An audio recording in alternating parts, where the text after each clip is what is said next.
What's going on, guys? I'm Dylan. And I'm Travis. We're the 406 boys, back again with another video of 406 Boys HauntTober episode 8. Hey, how do you like my bat up there? What? Yeah, his name is Steve. Hi, Steve. Anyway. He's cute. So we're back again with episode 8 of HauntTober. And in today's episode, we are talking about our 10 favorite horror movie villains. Ooh.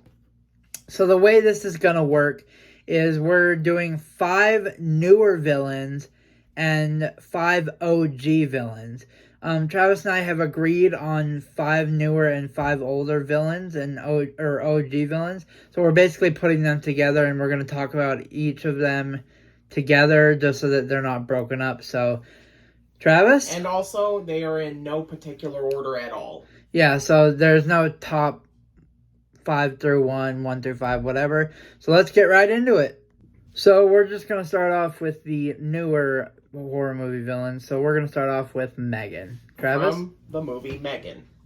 Or Mithrigan, as many people like to joke about, even though literally the title means like Model 3, whatever. But what I like about this one is that it's not necessarily a calloused villain or whatever. Yeah. Because her main objective is literally to protect the little girl that she was assigned to. And maybe takes things a little too far. Because unless you specify what they mean by danger, they're gonna AI will pretty much take that stuff literally. Yeah, and this movie does have some creepy elements to it, which I do like. Overall, this movie is a pretty great movie. Next up, we have Valak from the Conjuring universe. Conjuring universe, Nun 2, whatever. It's the same thing or whatever. The thing is that I like the look of the villain for sure. The only thing is that in some of the lesser movies, they use her essentially as a jump scare ploy, when I feel that she is far more effective when she is there, like in the background or something like that. I totally agree. I think when you just look at her like dead on, she's creepier than used in jump scares, I do believe. The next one on our list is going to be the Babadook from the Babadook. Yeah, this movie is very creepy on its own, and I'll let Travis explain a little bit about the Babadook. What I like about the Babadook is the fact that it's a symbol for depression and grief. And the fact that the more you let your depression or whatever get the better of you, the more you basically become just more of a shell of yourself. Yeah. And you will start to lash out at other people. And I also find it interesting that of all things, the Babadook has become a gay icon for the LGBT community. That one I don't quite understand, but I guess it's not that big of a deal, but okay, I guess. This one we're kind of pairing together with the other counterpart, which is Billy the Puppet / Jigsaw from the Saw movies. I think for sure Billy or the puppet is more known is the more recognized figure because people call that Jigsaw. Yeah, people think that the puppet is Jigsaw when in reality the name of the puppet is actually Billy. Yeah. Is that because like his son was going to be named Billy or whatever? Yeah, I think so, and people don't understand that the guy is the Jigsaw killer. So the Jigsaw is the name of the serial killer that was given to him because of how what he did to his victims that lost his trap. Yeah. Billy is the name of the puppet. Exactly. And for the last new one, this is a little bit older and more recent one, but this is a pretty good one. I'll let Travis explain this one. This one is going to be Pennywise, but more or less the 2017 remake. Yeah. Mostly because, along with the original kind of being an icon for its own right, the remake is also getting waves of being an icon of itself or whatever. Yeah. I like the Tim Curry version, and there's definitely parts where he's funny, and this one I actually like for his simplistic kind of sinister sort of tendencies or whatever, while being sort of embracing the fact that he's toying with his meals or whatever, I rather totally than agree. trying to be funny. And he just comes off a lot creepier with also being funny at times too. So now we get on to the OG killers. So Travis? The first one is going to be the one that actually predated Halloween. Leatherface. Well, Texas Chainsaw Massacre, but Leatherface. What I liked about him is the fact that, necessarily, I don't think Leatherface himself is evil per se or whatever, but basically was mentally challenged to the way where, essentially, because of the family that he was raised with, this is his only normal. Yeah, I agree. I feel like the kills that he does too are pretty brutal too. So I feel like he overall is a good villain. Next one is one that kind of creeps me out a little bit because I have a phobia of dolls, which is Chucky. Chucky is part of the Child's Play series and the Chucky movies. Travis, do you have anything to say? I think what I like about it is the fact that Brad Dourif or whatever, just like Robert Englund with Freddy, always has a blast playing the role or whatever. Yeah, he just absolutely loves playing the role. He puts 150% in every single time that he plays the role.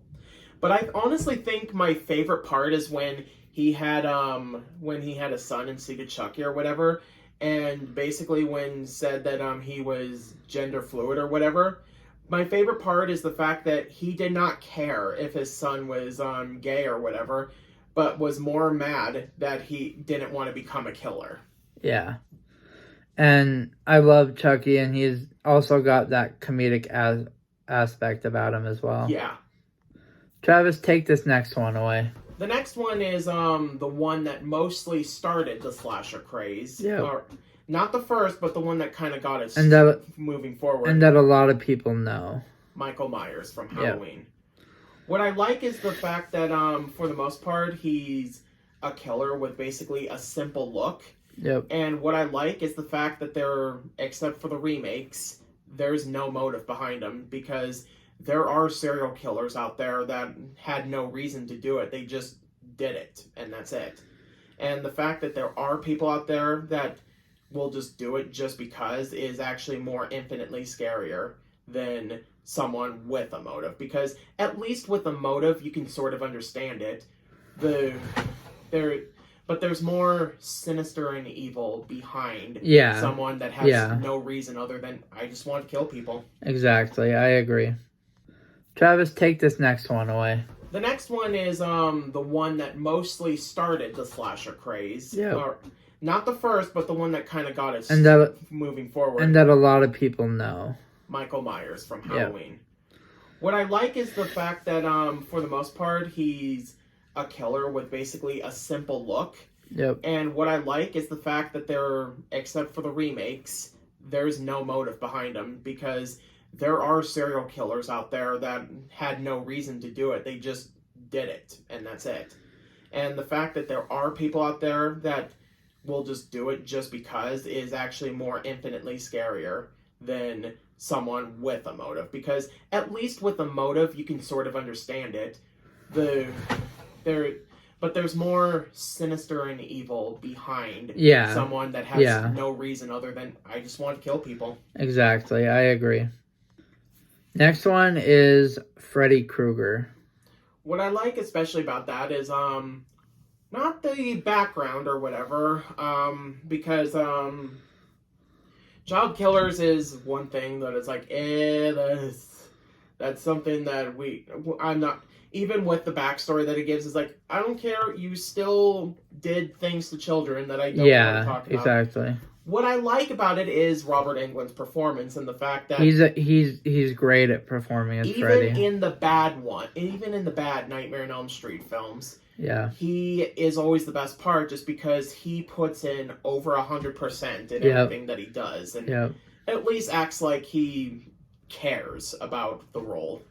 Yeah, I totally agree. He goes above and beyond with this role for sure. And the last one for the OG, I think a lot of people or most people should know this. It's Jason Voorhees. I mean, come on, the hockey mask. I think in the second movie he had the bag over his head. Because a lot of people don't realize that the hockey mask was not until the third movie. Yeah, Jason did not even appear until the second movie. Yeah, and a lot of people, it's one of those Mandela effects that people thought he was in the first movie, and people also swore that he had a chainsaw when, oddly enough, in all the Friday films, never used a chainsaw. Exactly.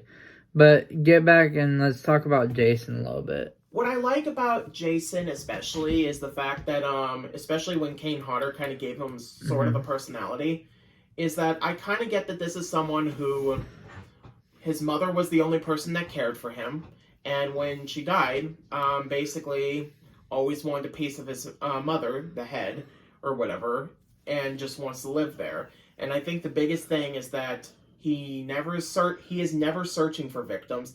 He just wants to be left alone, and people keep coming into the woods. And and I see it as a way of him just defending his territory. And everybody can agree that Kane Hodder is the best Jason out there, I believe. So, all right, so that was our 5 new and 5 OG killers in horror movie films.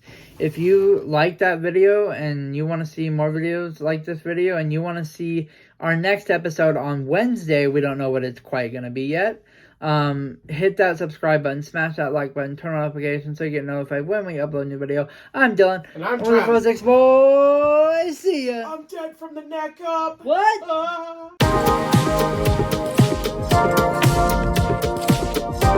ha ha ha ha!